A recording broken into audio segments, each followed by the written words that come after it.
Distance men in their flying machine. They go up to the top, they go down to the they encounter all the ladies and steal all the steam. With their up to the top and their down to the up, down, flying around, looping the loop and defying the ground. They're all frightfully keen, those magnificent men in their flying machine.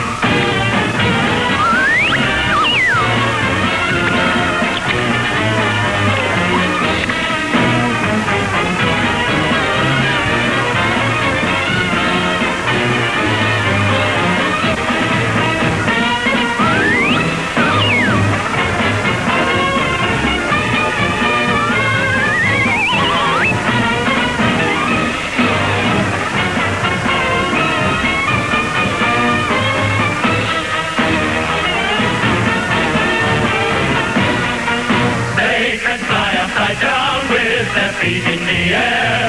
They don't think of danger, they really don't care.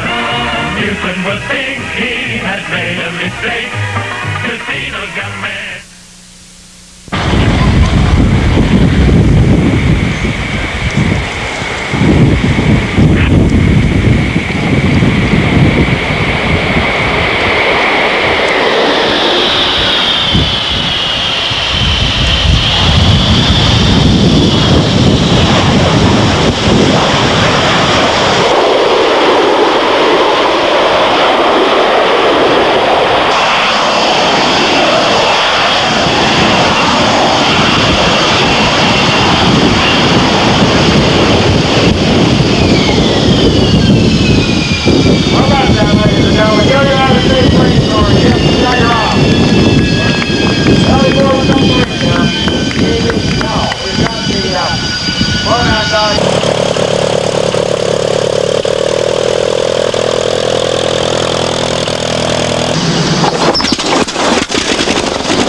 All right.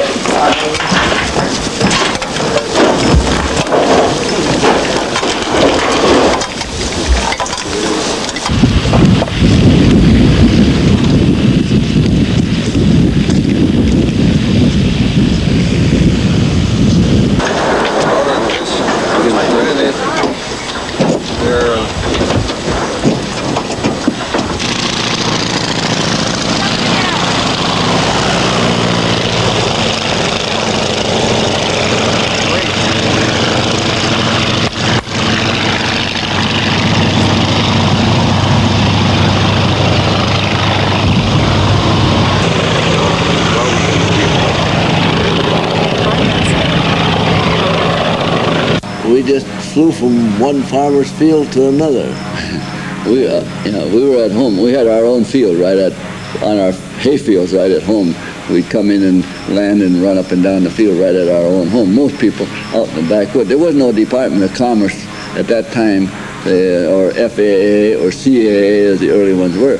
So you just went out and fly, and if you felt that it was feasible to fly that day, you flew. If it was too windy, you have your own judgment whether you went flying or not. And it's gusty, you didn't want to wreck your airplane because you had a lot of time spent in fixing it up and keeping it going.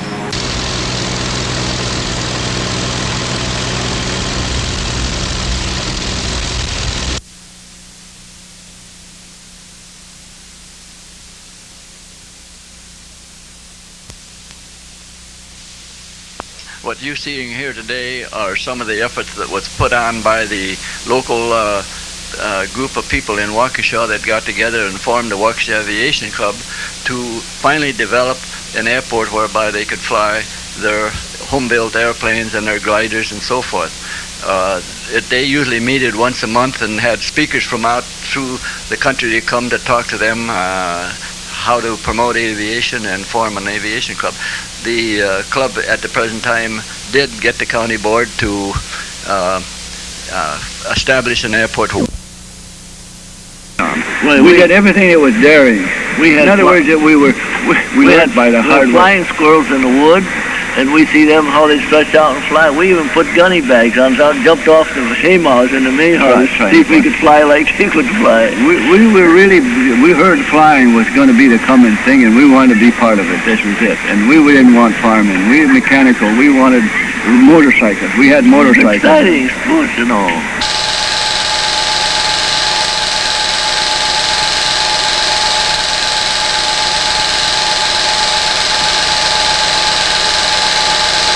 The early air shows in 1930, we had put on, we only charged $1 a seat to come in to see the show. And we had quite a few of them there doing acrobatics and things like that. There's a lot of people come out to watch it. They're watching right now, watching Bob Huggins do smoke riding, and that was one of his occupations at that time. This is the PA announcer telling all about. This is a horse race start of OX5 race. In those days, you could start all in a bunch, and who got up there first and who got back on the ground and was the winner. Now we had the pants race. The idea was to get a number of planes with a pilot and the passenger in each one, and then they'd take off and go around and land, and then the passenger had to take his trousers off and see who could get back on and get the pants on quick. This fella here, somebody tied him in a knot, so he had to take and untie him to get back in the airplane. I don't think he won the race because he had to spend too much time taking his pants off. This is one of the parts of the air show that was put on. It was a kind of comedy act. That's Dean in the Waco 10 who was going to go up and bomb this Model T, which is not supposed to be out on the field. Now he is practicing up here to pick up the handkerchief. That's the first miss, but here's the second round. This time it don't look that easy, but there he is. He picked up the handkerchief. That was Dean in the Waco. Dean is one of the finest pilots that I think I've ever met in my life. And the proof of it is that he had an engine actually fall out of an airplane, and he got the airplane down intact with the student in it. That takes some real skill. A propeller had lost a blade, and the unbalanced condition was such that it just tore the engine right out of the motor mount. And with the engine gone, naturally the center of gravity shifts way to the rear of the aircraft. And the student wanted to bail out, but Dean says, no, you stay in there, we're going to need all the weight we can get. So by careful manipulation and timing, Dean managed to get the airplane down intact, and the engine landed, of all places, the engine landed in a cemetery. And Dean landed in a field just adjacent to the cemetery. This is a plane Earl O'Meara used to have in Waukesha on the Saudi Wiskowitz. They just flying around and had the misfortune the engine quit and landed in the orchard and kind of ruined the airplane at that time. That's a number of years ago. Nobody was hurt. Nobody was hurt in this one, a small airplane. That's something what happens at the airport in the wintertime, kind of spoils the flying. This was a meet we had to carry passengers to promote aviation. That's Russell Wilson there and Jack Lehman, and that's Russell Schucci flying the Swallow. And this happens to be an airplane that caught fire in the air. Could do a malfunction of a carburetor, caught fire in the air, and it was ended up as a fatal accident at the time.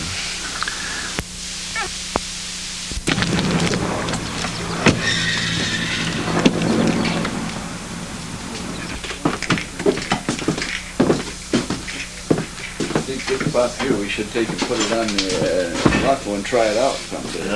Well, while we wait, I'll put this over there. Good.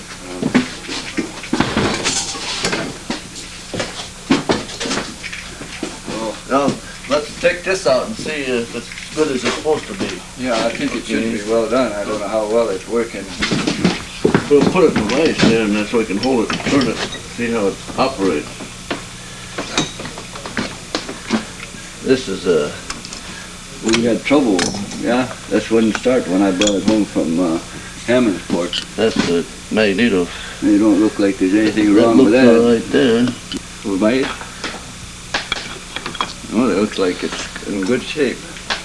And then when we put it on the pusher, another one, if we contemplate building another one, the fabric is sewed to the wings. Each rib has to be sewed.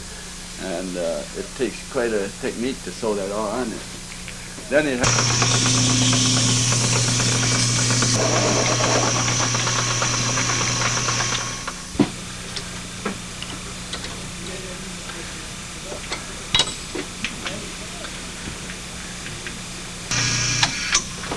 Why don't you just clean the outside edge up? That's all it needed. Not that deep when you move it. This is up at Al Kels's.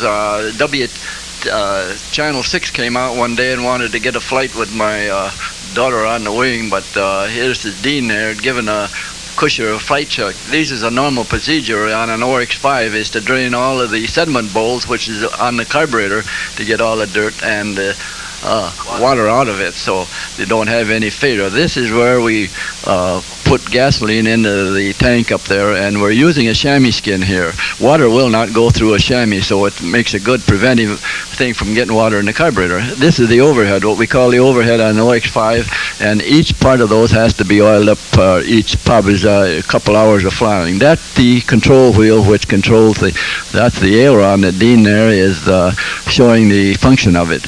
Now we're putting on the coal bucket and binders, what they say in those days, and making a flight. You have to have something to keep the noise out of your ears. The propeller is started by giving us, it has a self-starter. You do the starter yourself. You head it down the runway and most generally directly into the wind. The airplane takes off in about 150 feet. If the wind's blowing a little harder, that shortens up the takeoff. The airplane climbs at about 400, 500 feet a minute, and it's capable of carrying additional passengers. In those days, you got $25 just to make a flight. Well, Dale says in calm air that it'll fly hands off. But most of the time when Dale flew it for air shows was not during calm air periods. This was in violation as to what Curtis had actually recommended for flying. He says, Curtis says that the aircraft should not be flown in the times when the air is turbulent. He said that he flew his airplanes only during the early morning periods when the mosquitoes were out, and in the evening when the mosquitoes were out again.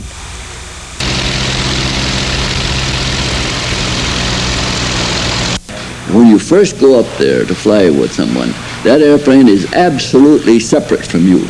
But as you fly, and pretty soon the wings become part of you. The airplane becomes part of you. You're like a bird. You've come to the feeling of sense. You do everything subconsciously. You make banks, you speed, turn. It's just like a bird. And so in other words, I say the airplane becomes part of you. And when you go up there first, it's just a piece of machinery, mechanical. It's separate from you.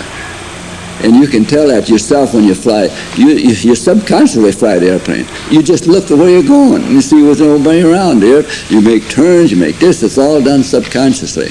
80 degrees. You'll watch gate 2.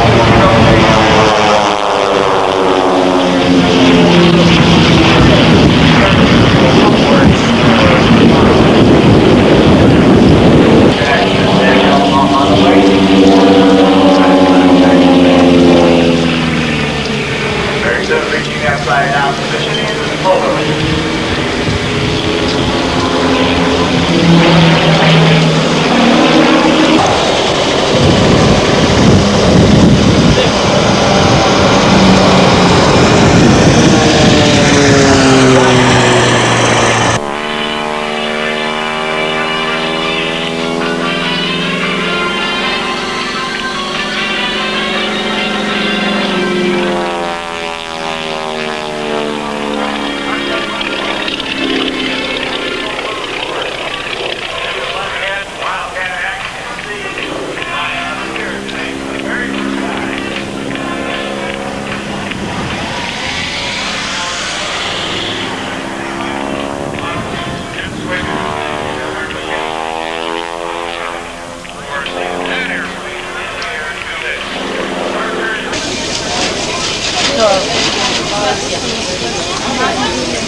Dive down, get up that speed. Watch out, they need to pick up the snap on it. We'll reintroduce them once again.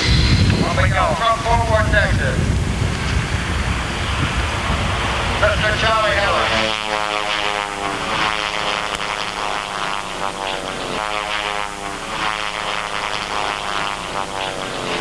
The OX5, as stated on here, it's a 90 horsepower engine.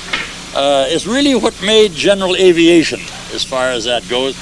It's surplus, many surplus engines from World War I, and people could buy them from around $50 to $150, all Cosmoline, because the government had no more use for them. The war was over. They were primarily used in the Curtis Jenny. There was a trainer and some other units. So when all this stuff was excess baggage, as the government called it, people started buying them for making an airplane. It was an 8-cylinder engine. As you can see, it's a V. It was made by Glenn Curtis. I mean, it's the 5th model, the OX5. This was supposed to be a Plus years ago, but somewhere along in history it got changed over. You can see the action going here now. And of course, those are really flipping. The prettiest sight you ever saw if you're sitting back of an OX5 powered engine and see all the 8 rocker arms just to be playing a regular dance up there. It was really wonderful.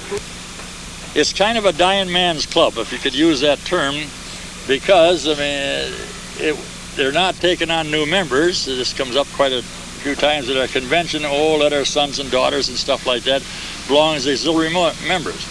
Well, that wasn't the purpose of the club, is to promote early aviation and recognize people that were in early aviation. What you are looking at here today is the EAA Museum here at Oshkosh. Early establishment of the EAA was at Hales Corners, and it was established by one of the well-known flyers, was Paul Poberezny.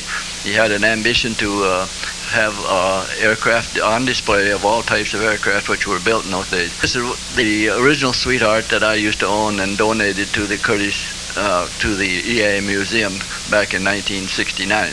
That's Steve Whitman and myself walking through the museum. As you can see, a magnificent display of aircraft. It's an outstanding museum. It's worldwide. It is even out polishes the Smithsonian. The museum is open. You can go through that during the weeks, and even on Sundays on certain times. These are one of the racing planes that were used back in the 30s. There's an awful amount of different aircraft that you could expect to see here.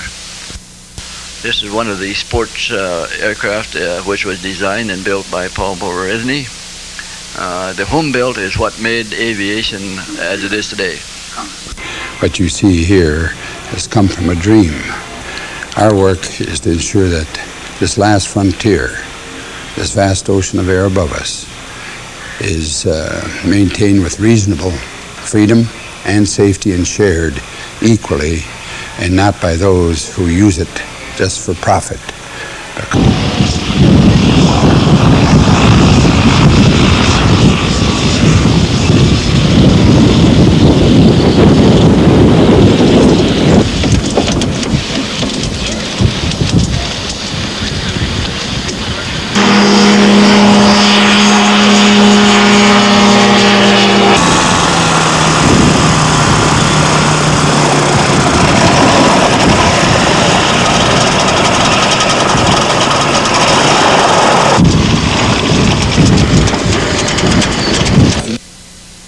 we did reinvent the airplane. A certain phase of flying we invented.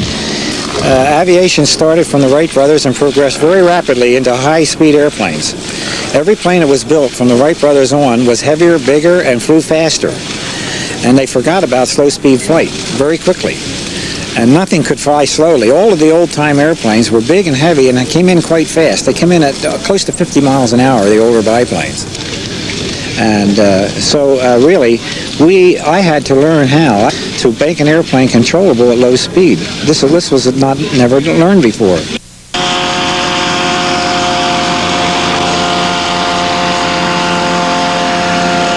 Well, the seat of the pants is a term that's used to describe flying without instruments or any kind of a black box.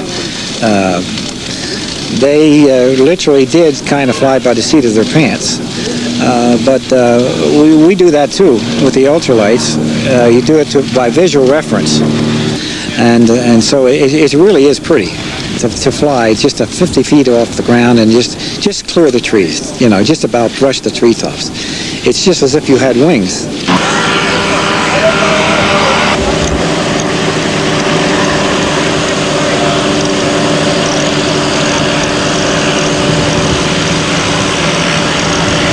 Well, about 5-6 years ago, I had a Cherokee 6 equipped with everything you could put on it, 3-axis autopilot and radios and all the equipment, and it got to where flying wasn't fun anymore, and I just decided to heck with it. I sold it, and about 4 years ago I heard about these ultralights, and I came to Oshkosh and researched them thoroughly and ended up buying a Teratorn TA. That was a 3-axis ultralight, and I've had a lot of fun with that. And last year I came to Oshkosh and bought a later model of the Tierra 2, and so I can have more fun flying that Tierra 2 and don't worry too much about regulations. I tend to my business and stay around my farm, and that's all I'm interested in now.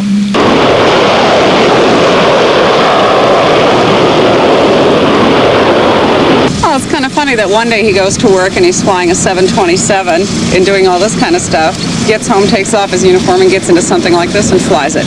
That's what's so fun about this. You don't have to talk to anybody. And that's where the 50 years comes in. The whole span, that you can still have this. And you get in here and you sit here and you just start looking out through all these flying wires. It's the most beautiful thing I've ever seen. You swear you're 50 years ago.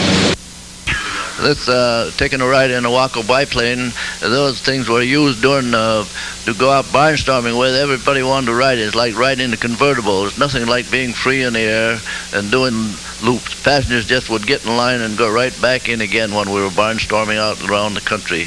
They just something about flying in an open airplane.